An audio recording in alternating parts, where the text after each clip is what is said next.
Welcome, YouTube friends and family, to today's very busy adventures of the Wellness Homesteader.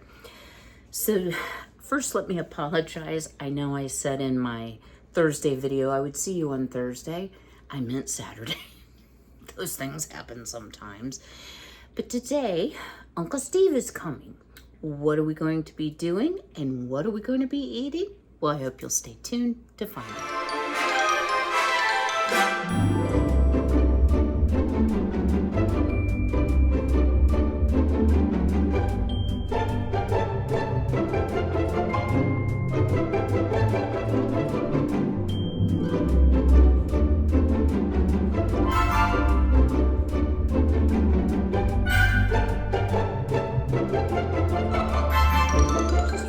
I need to change my perpetual calendar for how many countdown days to Halloween. I was looking at the calendar this morning trying to set my travel schedule because I want to go up to my son's again, and I realized our first frost date is set for October 19th, and I'm actually filming this on October 3rd. It's going to be here before I know it. And in between, I'm going to be having my dental surgery. So it's going to be a little bit of a crazy month, I think. But Uncle Steve is coming today. Bless his heart. I don't know what I would do without him.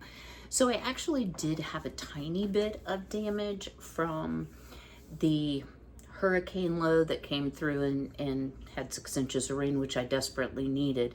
I didn't have flooding, but I have some siding loose on the garage end of the second story that he's going to repair for me.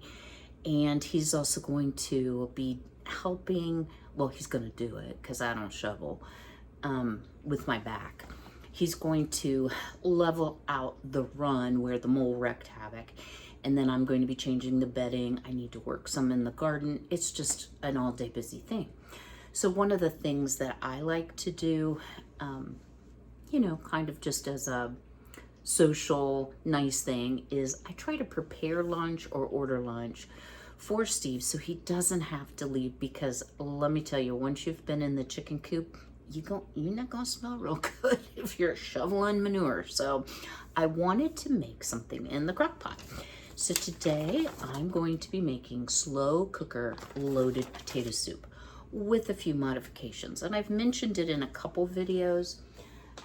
The reason I'm going to modify it is because I'm not using heavy whipping cream in this. I can't bring myself to do it. So what I have here is a quart of my home canned chicken broth. So that's the first thing I'm going to open up. Wow, that was sealed well. Is our chicken broth, because next I have to peel 4 pounds of potatoes. I was going to do just a half batch, and if it was just for me, I think I would. But I will probably send a little bit home with Steve as well. So anyway, what I'm going to do here is I have washed and I'm getting ready to peel 4 pounds of potatoes. Now what I had was russet potatoes, but those are fine as well. And then we need our 32 ounce, it says carton or home canned chicken broth, and 1 yellow onion. And then it calls for 1.5 teaspoons of salt and 1.5 teaspoons of pepper. I do can my chicken broth without salt, so it is sodium free, I guess you would say. So I'm going to just work through all of the chopping and peeling because y'all don't need to see that. I'll bring you back in a moment, show you what it all looks like. We're gonna get it started because it needs to cook on low. Wait a minute. Yeah, 4 hours. So that's quite a while. So let me get busy here because it's almost 8 o'clock. Steve will be here at 9 and I've got a lot to do. So stay tuned. All right, y'all. We have our 4 pounds of potatoes, a fairly good size Vidalia onion, and I did add just about a teaspoon each of salt and black pepper, and of course our quart of chicken stock. Lid on, And we are just going to let this cook till around noon. And then, y'all, we will be adding all the deliciousness, which involves bacon, cheese, dairy, butter. It's going to be really, really good. So, time to make the donuts, right? And speaking of donuts, I do want to make the apple cider donuts. Excuse whatever's on my mouth. I also wanted to share something with you all. I didn't ask her, so I'm only going to say her first name, which is Pam. Pam, thank you so much for the Ball Blue book. So those of you out there who are canners know that the Ball Blue book is now like a magazine size almost. But she sent me this. It's copyright 1972. You can see it had the amazing price of $1. And one thing that's in it, I love, and this is how to hot pack or cold pack with your home canner. Rules for home canning. And then it has timetables on it, as well as using a steamer or blancher to blanch your fruits and vegetables before you can them if necessary. I am super excited about this. Now, are all these recipes current, USDA approved? I don't know. But I sure will enjoy and continue to enjoy. I've been perusing it. All the goodies and see how things have changed. It's always fun. So Pam, again, thank you so much. Watch your mail for a little note from me. All right, guys. I'm trying not to wear myself out before Steve gets here. I'm notorious for doing that, and then I'm like out of gas. And he would totally do everything on his own. But I like to get out there and help for a couple reasons. One is I enjoy it. Two, it costs me less in the long run if I help a little bit. And three, it's my responsibility, and I want to keep up my abilities. So again, that proper combination of rest and exercise. Frankie did not get the memo. He woke me up at 2:30. All right, guys, I will see you a little bit later. So I hope you'll stay tuned. One of the reasons I enjoy gardening so much is all the things you can produce. So here we are, early October. Here is my, sorry guys, pepper harvest. So I have some sweet peppers and a whole bunch of hot peppers. So I will have enough for another canner load. And I wanted to talk to you a little bit about my loofah. So here's a completely dried out loofah. If y'all remember last year when I harvested my loofah or loofah, and they were green, and I had one heck of a time getting the sponge out. This was planted earlier. We had a much hotter season. They're more of a tropical plant. So this one's totally ready. Really, when you want to try to catch them is when they're yellow, like this. If you're interested in having the sponge not be discolored, so this will be a dark tan, this will be a lighter tan. Oh, I think I hear Uncle Steve. All right, guys, stay tuned. So there's Uncle Steve hard at work fixing the siding. Because our winds came so strongly from the south, for some reason it popped up that board, but I will show you. Got a lot done in the garden. Got my girlies out free ranging, except for the baby. And all the old bedding dug out and composting back there. And I'm getting ready to clean their nighttime nesting box, which I won't show you because it's full of poo. Well, it's Uncle Steve. And I asked him to share a product. He is so good at explaining things. And I am so impressed with this that I ordered two. So this is a solar-powered battery backup. So, we just had a bunch of outages. Even in our area, the electric was out for a week in some places, okay? And even though you have battery backup, do you have one that has solar capability to recharge the battery? So, it's also IP67, it's shock-proof, dust-proof, and all kinds of stuff. So we got 3 ports here. One of them you can do incoming and plug it into your wall to keep it charged up, or in your car or whatever. And then all three ports you can charge 3 things going out, okay? But So if your cell phone is almost dead, you can get four charges out of this, charging your cell phone up without having to recharge it. That's pretty amazing. So if you see the little green light, so we're just out here, and it's kind of an overcast day, but we're in the shade. Yeah, the sun's way over here. That green light tells me that it's charging. Okay, so the more intense the sunlight is, the faster it's going to charge. And it's also, so if you set it out and it's like 90 degrees, and this thing will probably get up to 110 or 120, it has a thermal cutoff where it won't overheat and the battery won't melt and everything. So it's pretty smart in itself. But this one also has a flashlight. So if you look right here, that tells me how many bars of battery I have left in the battery. And then you hit this thing, hold this for 5 seconds. Look at this, guys. It's a flashlight. So I just want to show you. So I keep a little cord handy, and I'm going to keep this thing with me everywhere I go. I'm going to go ahead and turn that light off. It's got a little door here. So we're going to plug in this little guy. And then we're going to take the other end. And we're going to plug it into my phone. And I want to show you this. So actually, I'm going to put my phone to sleep. So as soon as I plug this in, you can see my phone started charging right away. Yep. So I did a little experiment. Sorry about the chickens. About a week ago when I got this, and I gained about 20-30% in an hour. So it's not super fast, but you know, if you're without electricity, or if you're a big camper, hiker, or whatever, this is probably going to do you well and prepare all of us for anything that comes where we're not going to have electricity. Yes, Steve and I have been having the whole discussions this morning about everything going on in the world. One really good thing about this is right now, and guys, I'll drop the link in the description box. You know, Amazon, I can't control their sales, but it's 90% off. $29.99 regular, $300. Yeah. So has a little strap, has a little clip. I'd pull my britches off. So nice though, and I was so impressed. I actually got one from my son. Ben, if you're watching, Merry Christmas.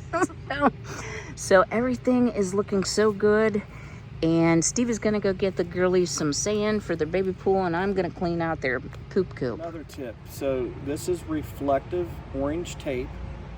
So during the day, if you drop this in the grass, you'll see the orange. Oh, neat. Okay. But at nighttime, if you drop your phone in the grass and you have a flashlight, you can't find your phone, carry a spare flashlight, this thing will light up like a Christmas tree, and you can go find your phone laying around your yard that you left in the dark, or anywhere else you were to drop it in the dark.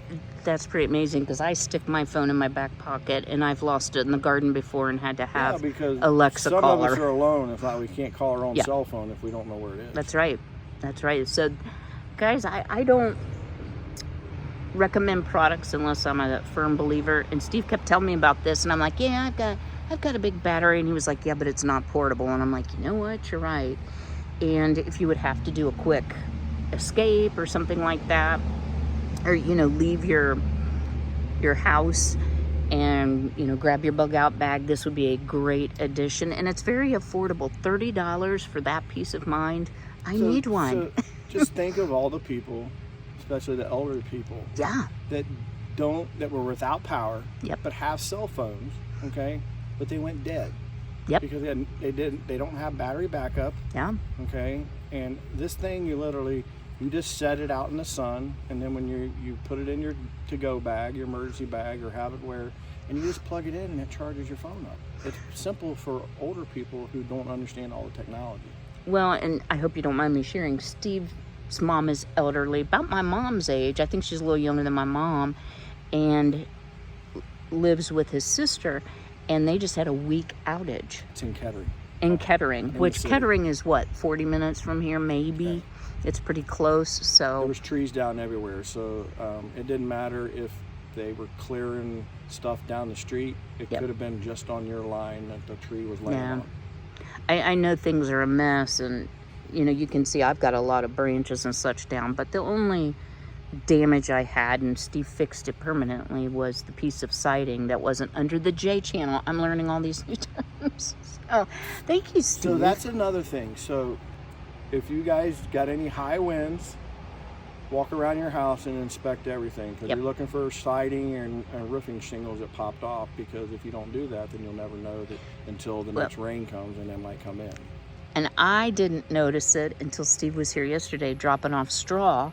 And I'm like, well, look at that. The wind hurt my house. So good point. Y'all have seen my checklists, but I think this is an important thing, especially right now with everything going on in the world. So it is time for the final clean out, because I will do deep bedding method in the winter. So I will scoop the poo, but for this one, I am going to use a couple products. I use some compressed pellets. Oh. Let's see if I can show you here. Country Road pelletized bedding, and I actually have a different brand that I got from our local feed barn that was a lot cheaper, and I'm gonna finish up this bag and I'll use it next time. And then I have the wood chips. So let's get this thing cleaned good, dump the poo, and we'll get it all fresh for the girly girls. I just wanted to share one other thing with you really quick, Lee. This is, I'm gonna poop it. Oops, sorry about that, baby.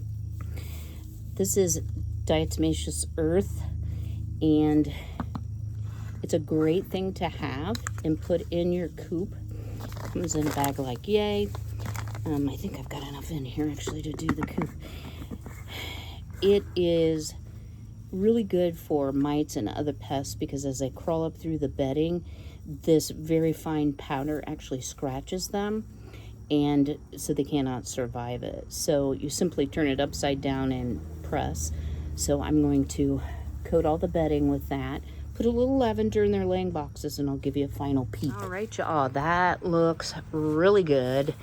And I'm sure all of the girly girls are going to be quite happy. Right? Right, Jodine? Yeah, she's been nosing around, see what's going on. So I need to clean up a little bit. Steve went to get sand for the baby pool, for the girlies to dust bathe, and moved it kind of towards the center, so hopefully it won't get so waterlogged. It was really rank with chicken poop and stagnant water. So yeah, we got all the girlies having a good time digging all the straw back out into the center where it doesn't belong. All right, y'all, we're back. Back at the soup. So it's been about 4 hours. I will tell you, I had to cook mine on high. After an hour, they were still like rock hard. Could be my crock pot. So now the potatoes are fork tender. The actual recipe says to use an immersion blender to puree it, or potato masher. I like chunky potato soup. So as I mentioned, I'm gonna modify this, pardon the microwave. Not done. So I'm cooking some bacon. The actual recipe says cook a whole pound of bacon. Not gonna happen. And put half of it in when you immersion blend. I don't particularly want blended up bacon. I know it would add flavor. I would rather just put some crumbled bacon on the top so it's not wibbly, wobbly. I don't like soft bacon. I don't find it very appetizing. The other thing I noticed, and I've read this recipe like 16 times, it calls for 2 teaspoons of garlic powder, but nowhere in the recipe does it mention for you to do that. So I went ahead and added that.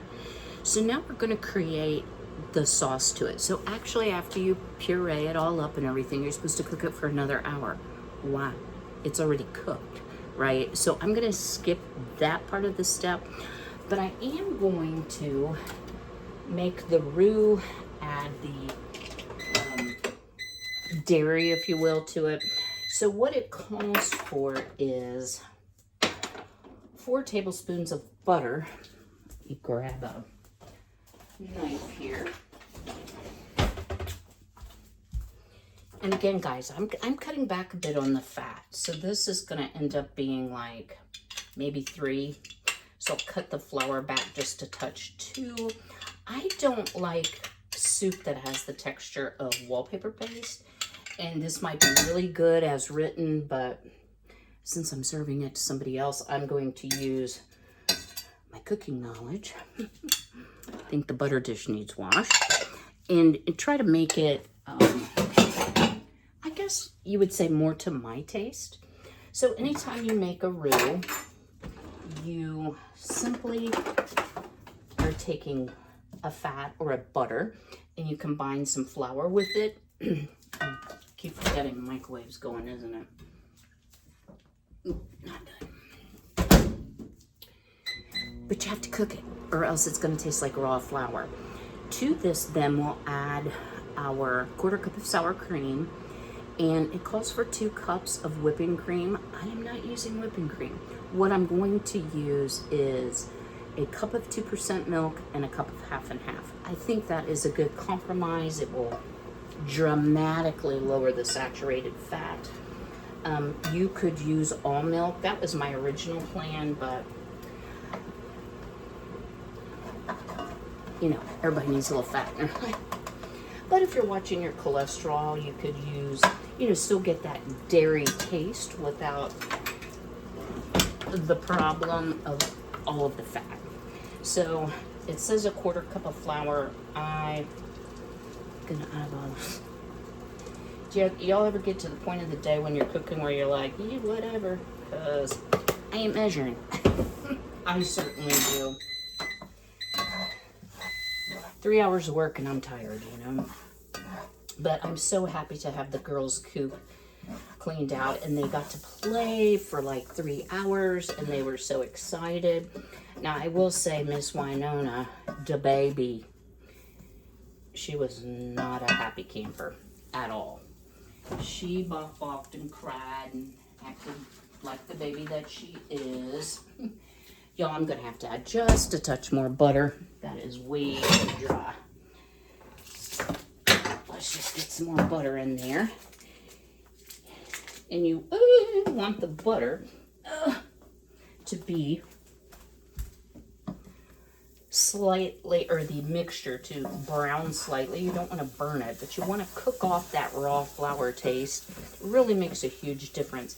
If you've ever gotten a gravy that you felt like was rather tasteless, sometimes they don't cook out the flour, so it just has this real pasty taste to it. So yeah, this is going to work much, much better. We can probably turn that off. So let me get everything added to the crock pot because it does need to cook for an hour. This will help to thicken it a bit. I can't imagine pureeing it. I think it would be like wallpaper paste, but maybe that's a me thing. My mom was a big lover of potato soup. My word, she lived on potato soup for a very long time because that's what she wanted. And what Mama wanted, Mama got. All right, I'll see you shortly. All right, y'all, this is coming together quickly. So our, what should be 2 cups of whipping cream, but I substituted 1 cup 50/50, 1 cup of 2% milk. And you can see this is a nice light color. And it also calls for a cup of shredded cheddar.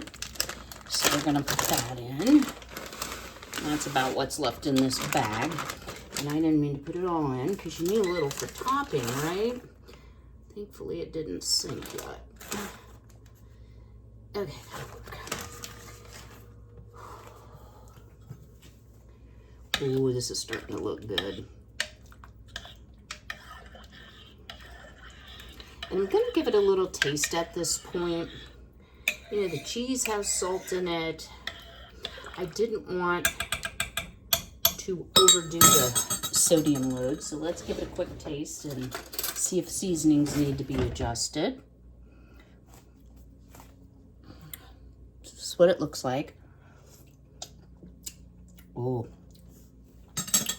for me that's plenty salty, but that is rich and good. All right, guys, I will bring you back when it's time to dish it up. The idea here is put a little cheese, a little bit of scallion or green onion. I have a couple green onions that I want to use up. on the top, and your crumbled bacon, you were supposed to retain half of the pound. And I'll link the recipe. It's from All Recipes. I'll link the recipe below. I just want to encourage you that if you have dietary restrictions or limitations based on your health, you can alter recipes and they still taste absolutely delicious. All right, guys, I'll see you shortly. Remember the time I was making a video and then I forgot I was making a video and I didn't show you the final product we cooked or do a taste test? Yeah, that would be me. Yo, we got so much done yesterday, but I was absolutely wiped out. And we didn't end up eating just the way the work schedule worked till after 2 o'clock in the afternoon, so I was hangry. Just saying. But let me tell you all, this is a soup, even with my modified recipe, that turned out delicious. Now, the couple things that I did differently, and I'm going to show you the soup. I did not puree it. I did not use a pound of bacon. What I did was I left the potatoes in chunks, so the soup is thick, but it's not paste-like. That's just my personal preference. I don't like the really thick potato soup. I like to have the chunks of potatoes. The bacon, just strictly from the standpoint of fat and calories, I was not willing to do. So I fried up some bacon and just crumbled it over the top. I had a little bit of cheese that I put on the top and lots of green onion. So this doesn't look super appetizing because it's been in the refrigerator. But y'all, look at this beautiful soup. Look at it. Very hearty, very satiating. The other thing I did differently, just as a reminder, it was yesterday for me, but it's just a second for you, is instead of using 2 cups of heavy whipping cream, I used a cup of 2% and a cup of half and half. It was still so rich with the sour cream, with the butter, with the cheese, with the bacon. I did not feel like it was not fatty enough, I guess you would say. So y'all, I'll link the recipe below, but I highly, highly recommend it. So today's Friday. You hear my laundry going in the background. I have just one final thing to do for the chickens. I mean, I take care of the chickens 2, 3, 11 times a day because I love them and I love going out and visiting them. But I had to get them a new feeder. So when the not chicken hawk, what are those things? The mole came up, it broke. It actually cracked out the leg of my feeder. And I've had my feeder about 2.5 years. So I don't feel too badly about it. What I'm going to try to do is, it's really dirty after all the rains. I'm going to try to wash it up and see if I can repair the leg with some crazy glue to have a spare, because you never know when you're going to need it. So I have that to do today. I've got to put together. Let me share this with you. And I know it's huge, y'all. Let's tip this down. But if I end up getting, more animals, this is going to be perfect. So will I fill it up to the top? No. And the reason I will not is because of the wind that I get here, the rain, the inclement weather. If I fill it up and the bottom gets soggy, it's very difficult to salvage the food. So I like to feed them in small increments. I think the food stays fresher and better, and it attracts less birds because they love to feast at the chicken feeder. So yeah, busy day. I'm super pleased with what I've gotten done. Gonna work some today on my loofah, and I have enough hot peppers that I am going to can those today. So gonna be another busy one, but an at-home day. So I hope you've enjoyed today's video. I know it was like some of this and some of that, but as a homesteader, that's kind of what your life is like. There's always, in my opinion, something that needs done. And maybe that's just a me thing, but I'm never bored, and I like being able to stay busy and productive and, keep my health better by growing food, by getting the exercise, it's all good for me. So even though I get tired and fussy sometimes, especially end of garden season, it is really a good thing. I also want to share y'all, yay, that the port strike is over. At least they are going to wait until after 1st of January. They've reached some type of tentative agreement, which I think is really great. It's kind of the equivalent, a short equivalent, of the Taft-Howard Act, which was from 1947. And for those of you who don't know, the president has the power when it's a strike that's going to impact the nation, basically, goods supply. He can order that the workers go back to work, and there's an 80-day cool-off period where they can negotiate. So even though the president didn't enact that, things are going to change, being an election year. So hopefully that will continue to resolve. A lot of conflict in the Middle East, a lot of weather, a lot of things going on, guys. So coming up, I am going to do a little bit about building pantry, because I think in these times it's just super important. If that's not something that interests you, there's always several things in each of my videos. So I will see you all, now wait for it, on Tuesday, Lord willing and the creek don't rise. I do have one dental appointment next week, permanent crown, and then the following week is my dental surgery, thanks to all of you who've reached out and asked. So I'm gonna try to get everything done, everything buttoned up before surgery day. So I will see you then. Smash that like button on the way out. Leave me that comment below. What's your favorite kind of soup? What kind of soup should I try next in the crock pot? All right, guys, until I see you again, be healthy, be well, be blessed, and take care.